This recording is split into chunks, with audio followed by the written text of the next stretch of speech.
mo ṣe bí ká tó dọ̀mọ̀ ẹyẹ lóró ó yẹ ká fọ̀rọ̀ rora ẹni àní ká tó dọ̀mọ̀ ẹyẹ lóró ṣe bó yẹ ká fọ̀rọ̀ rora ẹni tó bá jẹ́ wọn náà ń kọ́ ṣé wọn náà gbà ni mo sọ kápò gàrí mọ́ yọ̀ fún ẹ kápò yẹ̀pẹ̀ mọ́ gàrí fún ọ ká tó dọ̀mọ̀ ẹyẹ lóró ó yẹ ká fọ̀rọ̀ rora ẹni ṣetán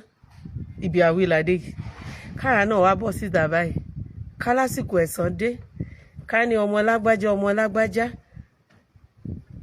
bàbá èyí ẹ orúkọ báyìí ló. ní tèmi arábìnrin tí a mọ̀ sí Mewolaka Kao ti jáde fún Lizzy Anjorin o ó ní Lizzy Anjorin yóò máa ṣépè fún àwọn ọmọ èèyàn yóò máa ṣépè fún èèyàn ó ní àṣì fámìlì rẹ̀ náà kò tiẹ̀ dá ó ní àbúrò rẹ̀ kọ́ ni arákùnrin tí ó jáde wá sọ̀rọ̀ pẹ̀lú Àríjọ́n yìí ẹ̀yìn èèyàn wa wàhálà ti ṣẹlẹ̀ o ó bú Lizzy Anjorin gidi gan ni ẹ jẹ́ ká gbọ́ látẹnu arábìnrin yìí. ǹjẹ́ ìkíní kan báyìí ọjọ́ báyìí náà sọ pé ìyá ẹ̀ kú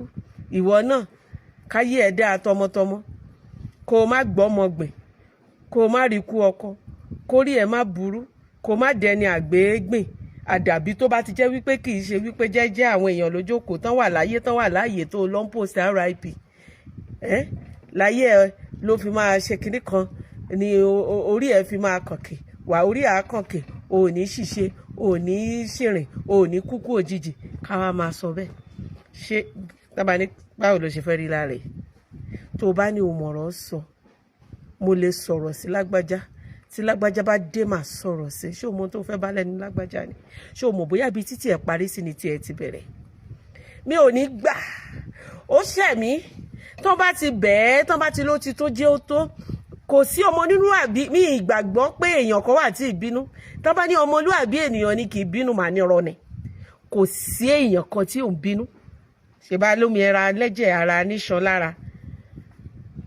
bá a ṣe ń bínú ló kàn yàtọ̀ síra wọn ẹlòmíì á bínú á pariwo wáyò ẹlòmíì á bínú á fa ìbínú yẹn yọ á sọ̀rọ̀ tán lẹ́nu á bínú ẹlòmíì á dẹ̀ bínú á dákẹ́ á ní nǹkan tí màá ṣe inú mi ló wà ẹlòmíì á bínú á bẹ̀rẹ̀ sí ní yòdì ẹlòmíì á bínú á lòun níbẹ̀ ní nǹkan kan bá a ṣe ń bínú ló yàtọ̀ ṣùgbọ́n tó ń pè lọ́mọlúwàbí gangan ni wípé tó bá ti sọ wípé ó tó jọ̀ọ́ má bínú kéèyàn yáfi gbogbo ẹ̀ lẹ́fọ́ lọ́hùn tán bá ní má bí ọlọ́run tó dá wa sílé ayé tó fún wa látẹ́gùn tá a fi ń mí tó ń rọ òjò sí orí ìkà àti orí àṣerere ó ń rán atẹ́gùn sí orí ìkà àti orí àṣerere gbogbo nǹkan ló jọ fi ń kẹ́ wa nítorí pé kí ni ó wù wípé a lè ronú pìwàdà ká padà bẹ̀rẹ̀ sí ní ṣe rere bèlò níta ṣe wọ ọmọ ènìyàn lágbájá ṣẹ̀ mí ó sọ̀rọ̀ sí mi ó bú mi ó ṣe báyìí lọ́jọ́ sí wọn wá ní o má bínú olóòní gbà tó o bá gbà kí ló tún fẹ́ gbà tó o bá gbà wá gbà kú òjijì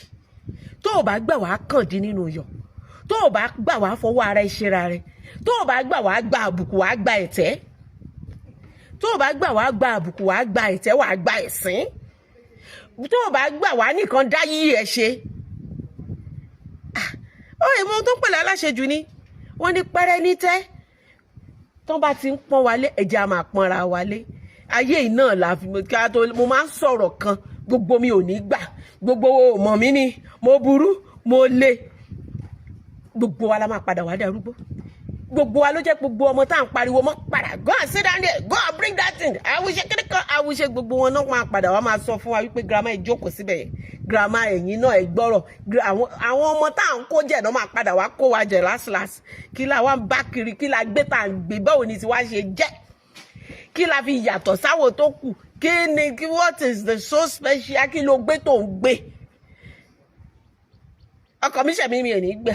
ó dalẹ̀ mi ò ní gbà ó da yé àtúwá ta ló sọ fún pé ó máa táyé mi wà ta ló sọ fún pé lè tó máa lò yìí gan ó máa fara rẹ lọ erùpẹ̀ ṣáá lásán ẹ jẹ́ máa ṣe sùúrù èèyàn ní gbogbo wa kò sẹ́ni tí ò ń bínú kò sẹ́ni tí ò lè ṣínú bí kò sẹ́ni tí ò lè ṣìwàwù bọ̀tọ́ má ti ló ti tó iyì ọmọlúwàbí ni kó lòun yááfì ẹ̀fọ́ lọ́hùn ṣé kí n ṣe máa rìpíìtì ara mi àbó ti yé yín Mewolaka lórúkọ tèmi GMA3 ṣì ń ta ilẹ̀ yẹn mo sọ fún yín we have more than 200 acres of land ní Ìbàdàn Ọ̀yọ́ State 10 minutes drive ṣe ti rí bẹ́ẹ̀ ti jẹ́ kí n bínú 5 minutes drive láti Ìwó road dé junction lẹ́tì máa yà tẹ́ ẹ bá ti wá yà ẹ má dàbẹ́ ní pẹ́ ń bọ̀ lọ́nà Ifẹ̀ Iléṣà road tẹ́ ẹ bá ti drive láti Ìwó road roundabout yẹn fún 5 minutes ẹ dé junction yẹn ẹ wá yà sí Ẹgbẹ́dá local government ní Bádégún Jago ibẹ̀ ẹ wá drive 20 minutes Farming Estate ní 2.5 million ní 1 acre